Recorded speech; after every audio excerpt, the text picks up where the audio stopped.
فيما جاء في البخاري أن النبي صلى الله عليه وسلم قال: من لم يدع قول الزور والعمل به والجهل فليس لله حاجة في أن يدع طعامه وشرابه.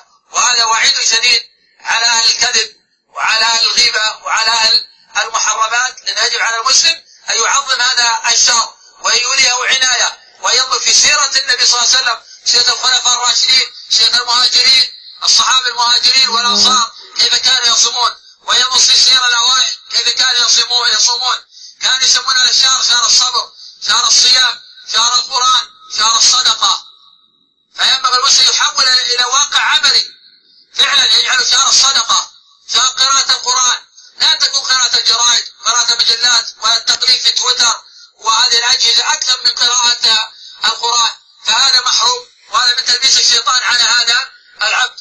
ينبغي المسلم الآن يستعد لرمضان بالطاعات، لأن الناس اليوم يستعدون لرمضان ولكن الأهداف مختلفة. التجار الآن يستعدون لرمضان ولكن بجلب السلع، لأن السلع تروج في رمضان ما لا تروج في غيره.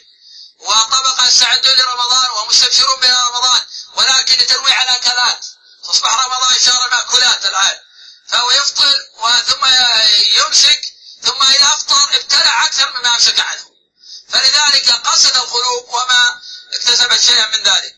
وطبقة يفرحون برمضان ولكن للنظر إلى المسلسلات، لأن أصحاب الفسق وأصحاب الضلال ودعاة الهدم ودعاة الشر ودعاة الخبث يستعدون لرمضان بالمسلسلات، وإلى الآن إعلانات يوميا في الجرائد والصحف في كل مكان لمسلسلات في رمضان.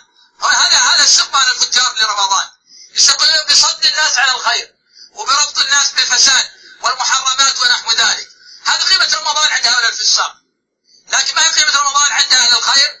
ينبغي أن تكون قيمة رمضان عند أهل الخير استقباله بالطاعات، بقيام الليل، تطويل القيام، أنه يلاحظ على بعض المساجد يقرأ فيها الركعة نصف وجه والتسليمة وجها واحدا، ما هذه خالف في رمضان. أقل تقدير تقرأ في الركعة وجها، هذا أقل تقدير، ولو قرأت وجهين والتسليم 4 أوجه كان هذا أفضل. صحابة رضي الله عنهم كانوا يطيلون القيام، وإذا قام القارئ بالبقرة رأوا أنه قد خفف، وكان يقولون حتى يقومون حتى خافوا فوات الفلاح من طول القيام.